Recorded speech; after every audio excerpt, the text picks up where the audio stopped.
بسم اللہ الرحمن الرحیم 40 احادیث کا سلسلہ جاری ہے۔ اس سلسلے میں ہم آج دوسری حدیث آپ کی خدمت میں پیش کرتے ہیں۔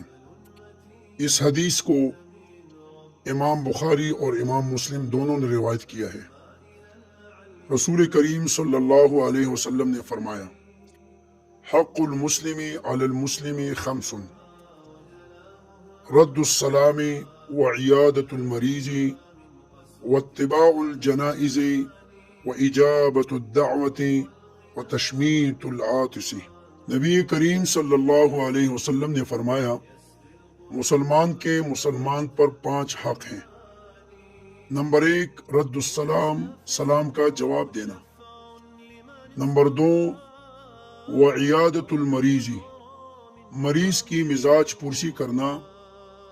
اور نمبر 3 واتباع الجنائز، جنازے کے ساتھ جانا۔ نمبر 4 واجابت الدعوت، مسلمان کی دعوت کو قبول کرنا۔ اور نمبر 5 وتشمیت العاطس، چھینک کا جواب دینا۔ نبی کریم صلی اللہ علیہ وسلم نے ان 5 امور کو حق المسلم سے تعبیر کیا، اور حق کے بارے میں اسلام کی تعلیم یہ ہے کہ اگر آپ پر کسی کا حق ہے تو آپ پر اس کی ادائیگی لازم ہے۔ اس کا مطلب یہ نکلا کہ ان 5 امور کی ادائیگی مسلمانوں پر اپنی طاقت اور استطاعت کے مطابق لازم ہے۔ یہ 5 حقوق وہ حقوق ہیں جس سے ہمارے معاشرے میں حسن اور محبت پیدا ہوگی۔ اس میں سب سے پہلا حق رد السلام ہے، سلام کا جواب دینا۔ علماء فرماتے ہیں سلام کرنا سنت ہے اور سلام کا جواب دینا واجب ہے۔ ایک اور حدیث ہے، رسول کریم صلی اللہ علیہ وسلم نے فرمایا کہ اگر آپ لوگ اپنے معاشرے میں ایک دوسرے کے ساتھ محبت چاہتے ہیں تو آپ سلام کو پھیلاؤ۔ سلام پھیلانے سے ایک دوسرے کے درمیان محبت پیدا ہوگی۔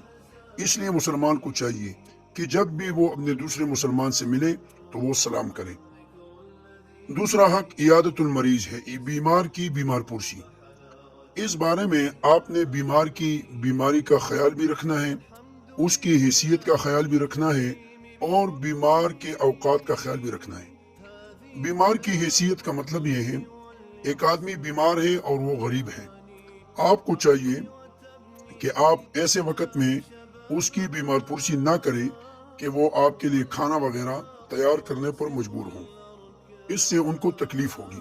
لہٰذا ایسے وقت میں ان کی بیمار پرسی کریں کہ وہ کھانے وغیرہ کی تکلیف سے محفوظ رہیں۔ دوسری بات، ان کی بیماری کا لحاظ بھی ضروری ہے۔ آپ نے یہ دیکھنا ہے کہ مریض کو ڈاکٹر نے باتیں کرنے سے روکا ہے، مریض کو زیادہ جاگنے سے روکا ہے، اس لیے آپ ایسے کاموں سے پرہیز کریں جن کی وجہ سے ان کی بیماری میں اضافہ ہوتا ہے۔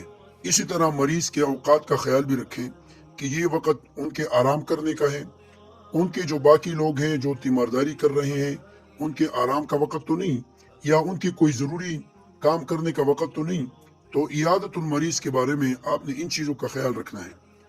تیسرا جو حق مسلمان پر ہے وہ جنازے میں جانا ہے۔ جنازے میں شرکت کرنا فرض کفایہ ہے۔ بعض لوگ اپنی فرضی ڈیوٹی کو چھوڑ کر جنازوں میں شرکت کرتے ہیں، تو یہ کام اسلام میں جائز نہیں۔ ایسے وقت میں آپ جنازے میں شرکت کریں کہ اس کی وجہ سے آپ کا کوئی اور فرضی عمل متاثر نہ ہو۔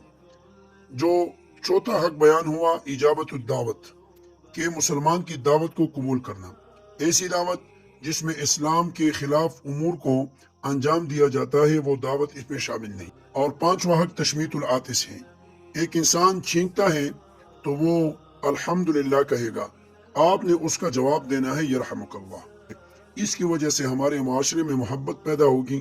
اللہ عمل کرنے کی توفیق عطا فرمائے۔